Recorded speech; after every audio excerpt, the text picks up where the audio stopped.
What if the new guy at work, dismissed and undermined, was secretly the one calling the shots?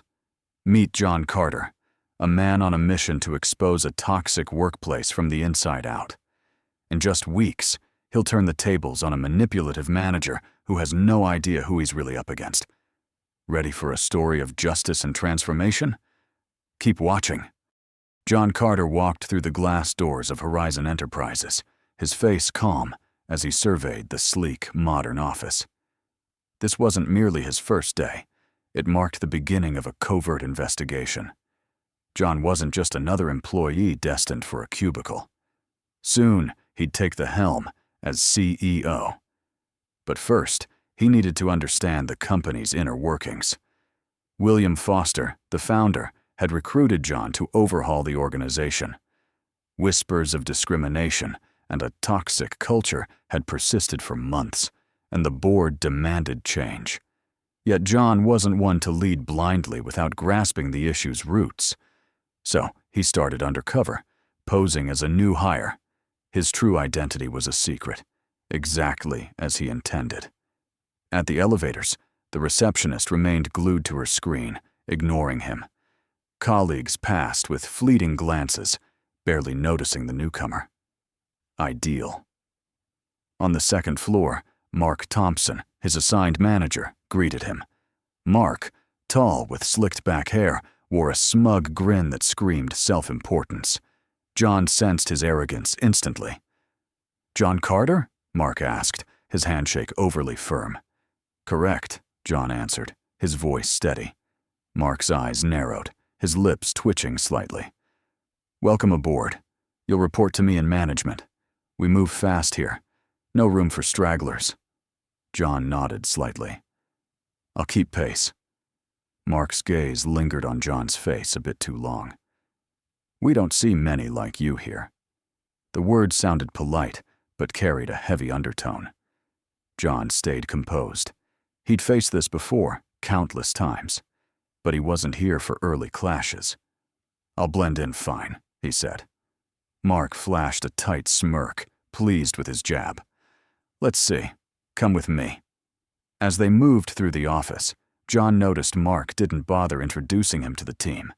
The few employees they passed stayed focused on their screens or phones. The atmosphere was chilly, detached, just as John expected. They reached a cramped cubicle in a corner, far from others. Mark gestured grandly. "Here's your spot. Start with data entry and report cross-checks. Basic work. Can you manage?" John sat, calm as ever.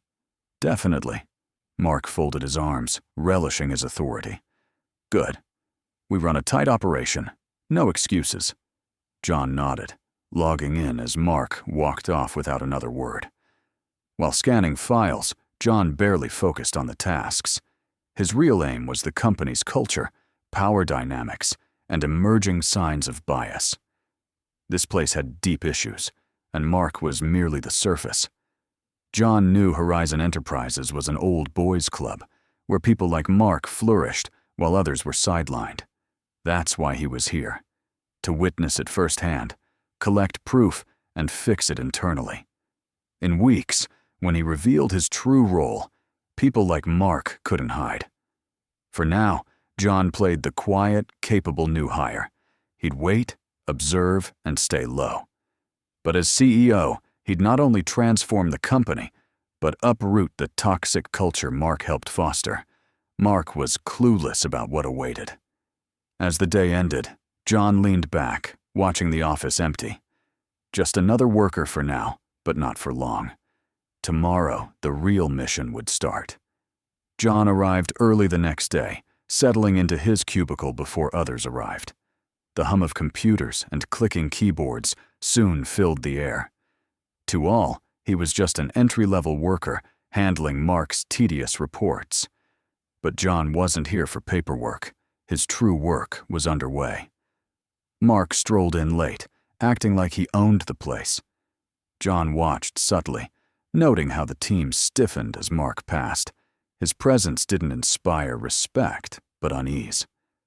John recognized this. a boss thriving on intimidation. "Carter!" Mark barked, holding a stack of papers by John's desk. John stood calmly and approached. "Yes?" Mark handed over the papers, eyes on his phone. "Cross-check these with last month's data. It's in the system. Done by noon. No mistakes." John glanced at the papers. The task was dull, easily automatable. Mark clearly doubted his skills. "I'll get it done." Mark smirked, expecting a struggle. "Good. Keep me posted." As Mark left, John sat, flipping through the reports. He knew Mark was watching, hoping he'd fail. But John was ahead. He finished early, using the time to study Mark's interactions with the team. Mark ruled with passive-aggressive control. No overt insults, just cutting remarks and subtle critiques that eroded morale. When a young employee, Tom, sought project clarification, Mark leaned over his desk, voice dripping with sarcasm. "Need me to guide you through every step, Tom?" he said loudly. "I thought we hired grown-ups." Tom flushed, mumbling an apology. "No, I just wanted to confirm." "Pay better attention next time," Mark cut in. "I'm not your nanny," John observed, noting Tom's crushed confidence. It was subtle but relentless. Mark's behavior fueled low morale and high turnover. He treated his role like a throne, with others as servants. Later, John went to Mark's office to submit the reports. The door was open. Mark scrolling his phone, unbothered by delegated work. John knocked lightly. "Finished," John said, offering the reports. Mark barely looked up, fingers swiping. "That was quick. Sure it's correct?" "Certain," John replied calmly. Mark eyed him skeptically, grabbing the papers and skimming them. "We'll see. One error, and I'll know." John stayed silent, letting Mark think he held power. Mark saw him as just another subordinate. That suited John for now. Later, the team gathered for a brief meeting in the conference room. John sat in the back, watching as Mark led with his usual superiority, tossing comments that made the team uneasy. "New hires are coming," Mark said, glancing at John. "Hope we don't get any diversity hires this time." A few chuckled awkwardly. Most avoided eye contact. John stayed stone-faced, but the jab hit as intended. He knew these slights weren't just meeting talk. They were the company's culture, festering unchecked. Mark and his ilk felt untouchable. But that would change. As the meeting ended, Mark gave a hollow motivational speech, full of self-praise and empty cliches about effort. John left with a sharper sense of the issues at Horizon Enterprises and his purpose. Mark wasn't just a poor manager, he symbolized the company's toxic core. Soon, John would act. For now, he stayed silent, watching, waiting. But when the time came, Mark and his kind wouldn't see it coming. The next day, John got an email from Mark inviting the team to lunch. It was filled with corporate buzzwords, team bonding, connection building. But John knew Mark's real motive. Lunch was about dominance, and John saw it as a chance to observe more dynamics. The restaurant was nearby, and the team sat at a long table, Mark at the head. John sat at the far end, blending in, watching Mark steer the conversation from the start. "So, John," Mark said after a bit, leaning back with a fake smile. "How's it going? Getting used to things?" John nodded. "It's going well." Mark chuckled, his tone sharp. "Yeah, simple stuff for now. Don't overthink it. Newbies sometimes try too hard." His gaze lingered, his intent clear. John met his eyes calmly, unruffled. "I'm fine with the pace," Mark shrugged, unperturbed. "Good. Keep it efficient. No need to complicate." John noted Mark's careful wording, not outright rude, but hinting at control. Mark wanted everyone to know his department ran through him, with John as a mere cog. The waiter refilled drinks, and talk turned to company changes. A team member mentioned CEO rumors, and Mark jumped in. "I've heard about this new CEO for months," Mark said, shaking his head. "Just rumors. But you know how people talk. I hope they don't push this diversity hire nonsense." The comment hung, making things awkward. Some exchanged uneasy glances, but none challenged Mark. John stayed quiet, observing. Mark, sensing the tension, added, "Not that it matters, but we need someone who can handle it. No pointless changes. Things are fine." John saw Mark's dismissal of change, especially if it meant someone different. The remark wasn't overt, but it showed his mindset. Lunch continued with Mark leading, tossing subtle, exclusionary jabs to reinforce his hierarchy. As it ended, Mark patted John's shoulder, grinning. "Glad you're here, John. Keep it up and you'll fit in. Don't shake things up." John smiled politely. "Noted." Back at the office, John replayed the talk.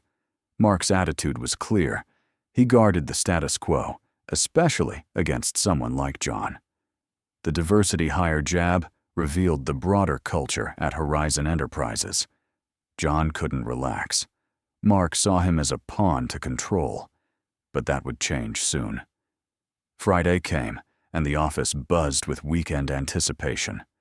Mark announced a team lunch, loudly proclaiming his generosity. "Lunch on me," he declared. John knew it was less about kindness and more about Mark reasserting control after their earlier clash. Mark was irked by John's calm defiance, and this was another test. By noon, takeout arrived, and the break room was crowded. People gathered around the table, waiting for Mark's distribution like a king handing out favors. John sat at the back, watching Mark move with exaggerated authority. "Sarah, your salad," Mark said, smiling. "Tom, burger. Enjoy." He paused at John, holding the bag too long. John sensed the team's eyes on him, expecting something. Mark's grin widened. "Nothing for you, John," Mark said, feigning surprise. "Sorry, no fried chicken today." Silence fell, tension thick. Some glanced uncomfortably. Others looked down. John stayed calm. The jab wasn't about food. It was about power. Mark expected a laugh to belittle John and reassert control. John wouldn't let it pass. "What do you mean by that, Mark?" John asked, voice steady. Mark's grin wavered. Then he laughed. "Just a joke, man. Lighten up. We keep it fun here." John held his gaze. "Explain the joke. What's funny?"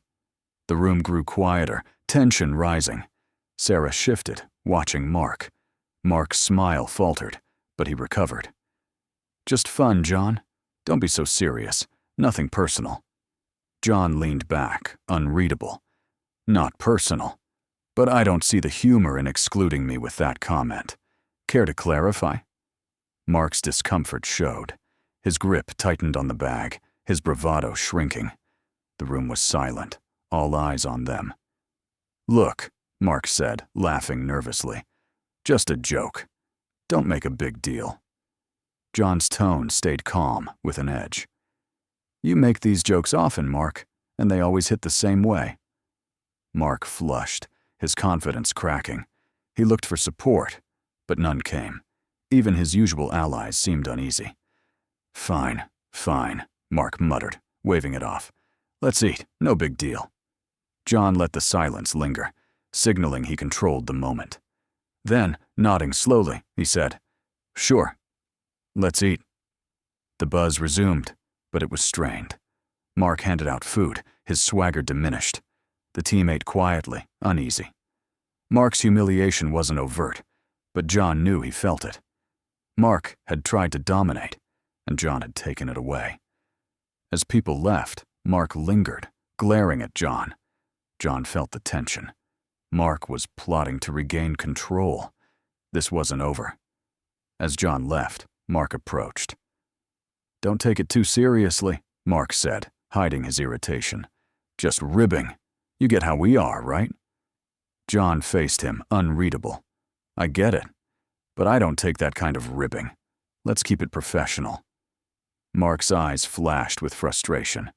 "Yeah, professional." John nodded and walked away, leaving Mark fuming. John knew Mark wouldn't let this go. He'd crossed a line, sparking Mark's need for revenge. The next move was coming, and John was ready. For now, he'd won the first round, and the office noticed. By Monday, the office felt different. The break room incident lingered, though unspoken. People looked at John with respect and curiosity. The tension with Mark was noticed, and the team moved cautiously around him, sensing a shift. Mark wasn't one to stay quiet. John knew he was plotting. Mark hadn't spoken to him since the lunch, but his presence was heavier. His glances in meetings and louder steps by John's desk were deliberate, asserting dominance. John saw through it. Trouble came mid-morning with a new project from Mark, dropped carelessly on John's desk. "Done by end of day," Mark said, avoiding eye contact. "Not hard, but no mistakes." His tone dared John to fail. John reviewed the documents, routine data comparison, but Mark's vague instructions raised flags. The reports were messy, missing key data John needed. Mark had set him up. "Some data's missing," John said. "Got the source files?" Mark shrugged, eyes narrowing. "It's all there. Figure it out." A clear challenge. Mark wanted John to fail under tough conditions, regaining control post-lunch. John nodded. "I'll do it." Mark smirked, thinking he'd won. "Good. I'll check it closely." John worked through the messy reports, filling gaps Mark left. It was tough, but John knew Mark wanted him to crack. By afternoon, Emily from HR stopped by. She'd become an ally, sharp and frustrated with the company. She sensed John's difference, though not his role. She'd hinted at disliking Mark's style, but stayed cautious. HR was limited here. Her face was wary today. Leaning close, she whispered, "Mark's been off since Friday." "Watch out." John stayed focused. "I know. He's setting me up." Emily glanced around. "He's done this before." "You're not the first he's targeted." John nodded. "Thanks for the warning." She added softly, "Be careful." Mark's vindictive. He hates losing. John watched her go, planning. He'd expected this. Mark couldn't handle public challenges, and was now undermining John's work. John wouldn't let him win. He worked meticulously, checking every detail despite the missing data. It was frustrating, but John stayed calm, knowing Mark expected failure. By afternoon, John finished. He walked to Mark's office, where Mark sat carefree. John knocked. "Here's the report," John said, placing it on the desk. Mark raised an eyebrow, surprised. "Already?" He skimmed the pages, seeking errors, finding none. His jaw tightened. "I'll review it later," Mark said, voice tense. John nodded and left, knowing Mark would keep trying to undermine him. But the more Mark tried, the more he exposed himself. Soon, Mark would face the CEO. The office hummed, but tension between John and Mark peaked. After the lunch and report clashes, John knew Mark wouldn't stop. Mark held grudges, eager to make John pay. Midweek, Mark struck again with another urgent data report, carefully rigged. It seemed routine, but was meant to trip John up. John worked methodically, spotting inconsistencies.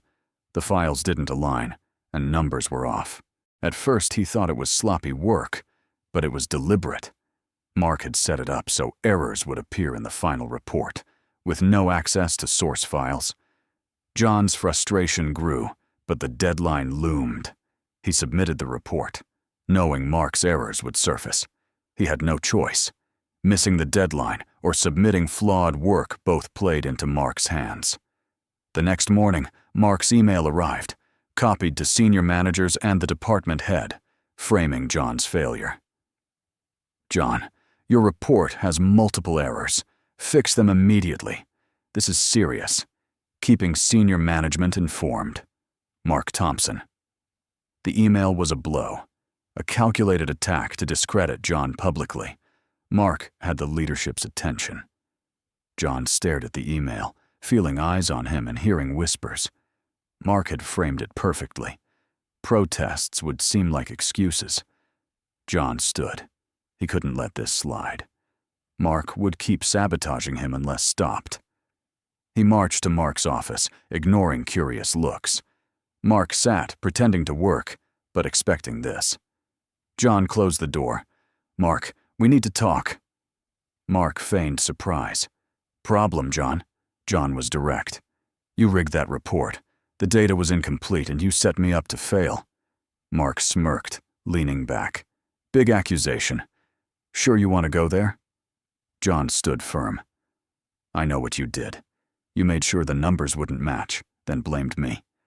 Mark's smirk widened. He stood, facing John. "Even if true, and it's not, who'll believe you?"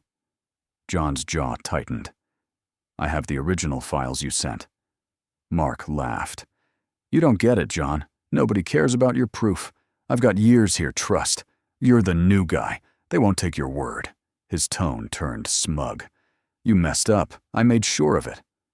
John's fists clenched, Mark's arrogance infuriating. He knew Mark was right. His connections made him untouchable. But John wasn't done. "You think you've won," John said calmly. "But I'm not going anywhere." Mark raised an eyebrow, amused. "We'll see." John left, the confrontation heavy. Mark had succeeded this time, but John wasn't finished. He'd be smarter.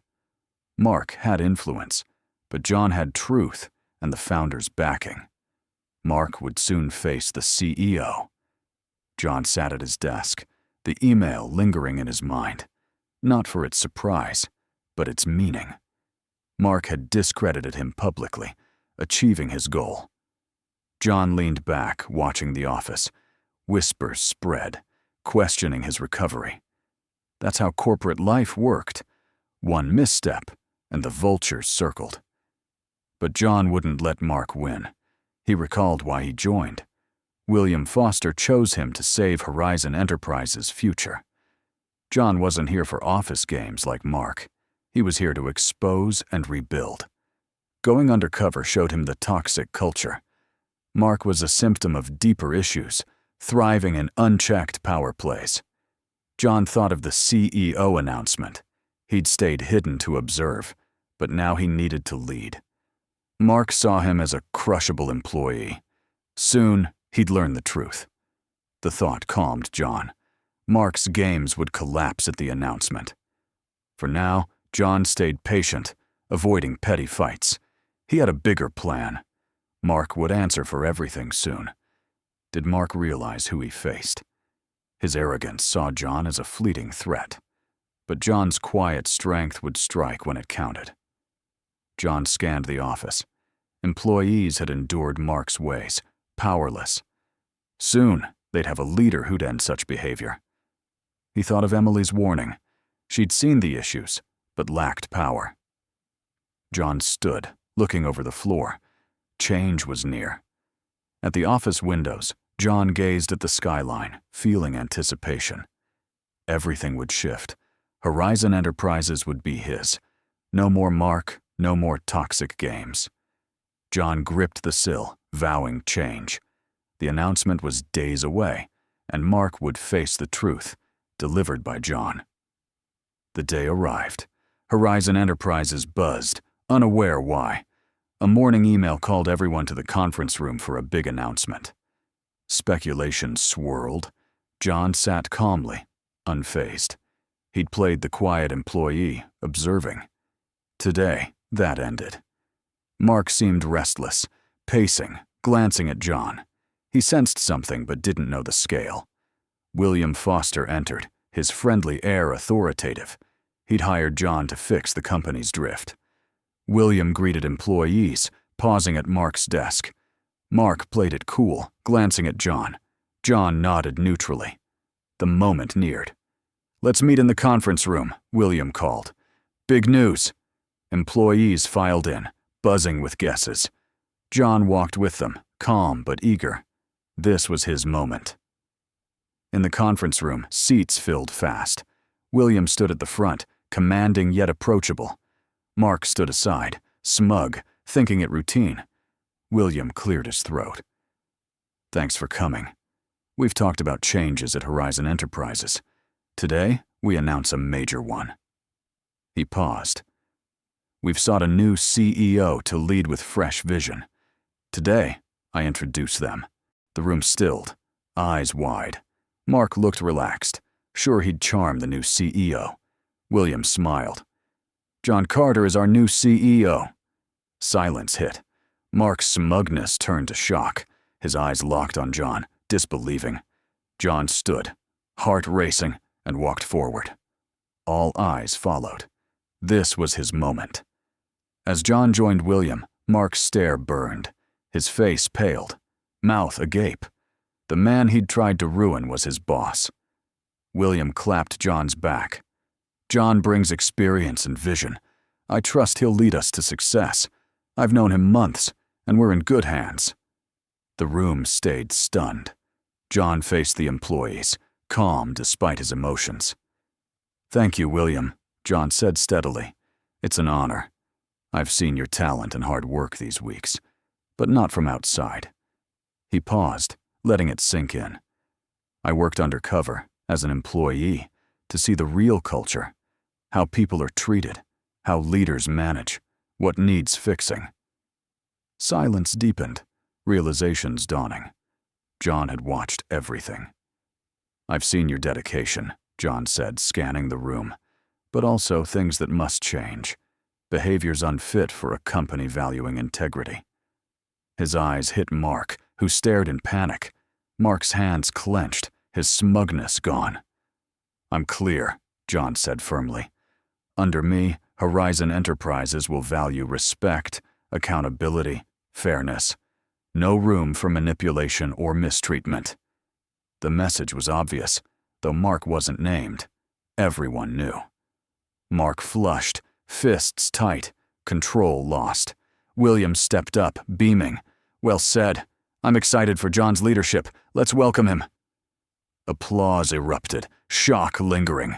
Some clapped eagerly. Mark's allies looked uneasy. Mark stood frozen, fury and fear brewing. As applause faded, John looked at Mark. Their eyes locked. John nodded slightly. The tables had turned. Mark's reign was over. John smiled, stepping down, ready to lead. The game was just starting. The next morning, the office buzzed. John's CEO reveal shocked everyone.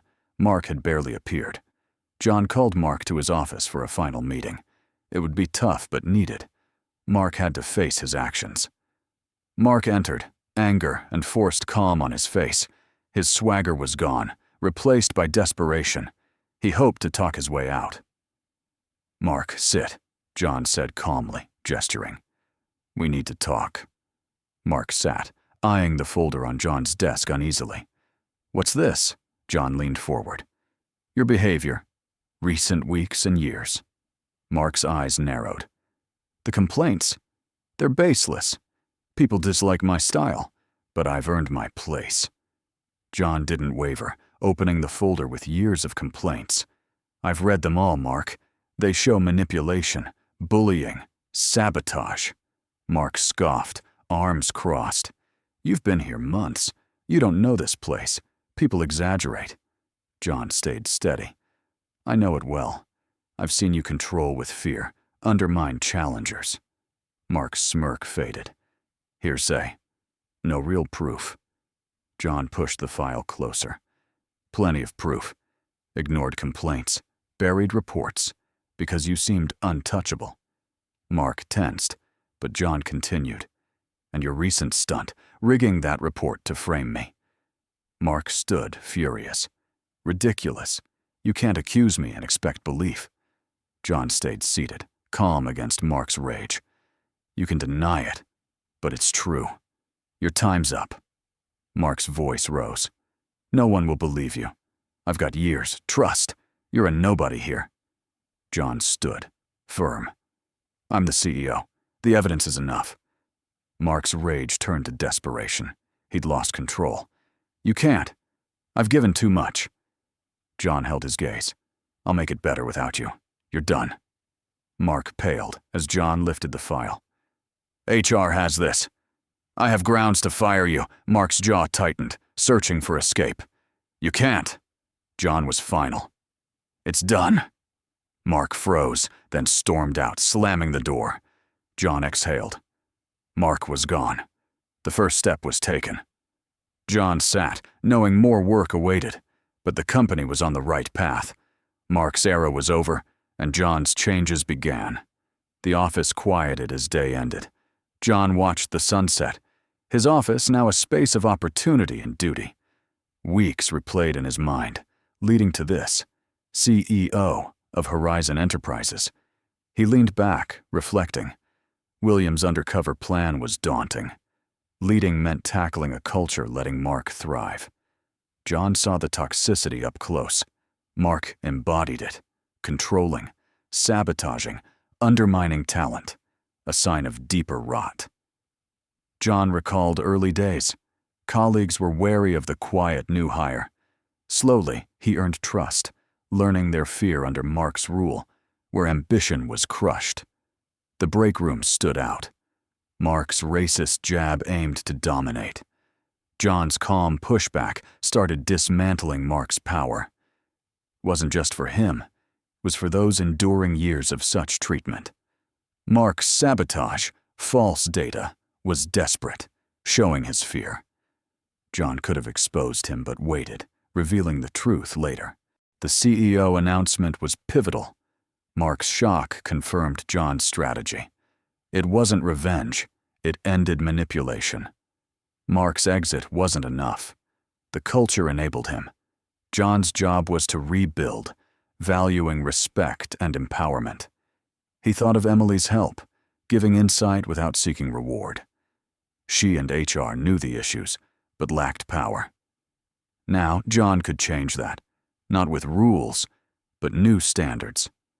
John eyed his desk's plans: transparency, accountability, respect. An open-door policy, leadership training, and merit-based promotions were his goals. He sighed, feeling the role's weight. Change was hard, with resistance from old beneficiaries. But John was ready, knowing the company inside out.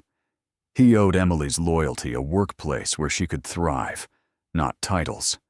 And William, who trusted him to save Horizon Enterprises. As sunset faded, John felt resolve. The groundwork was set. It was time to build better. Horizon Enterprises was his, ready for a future of integrity, respect, accountability. The old era was gone. A new one began.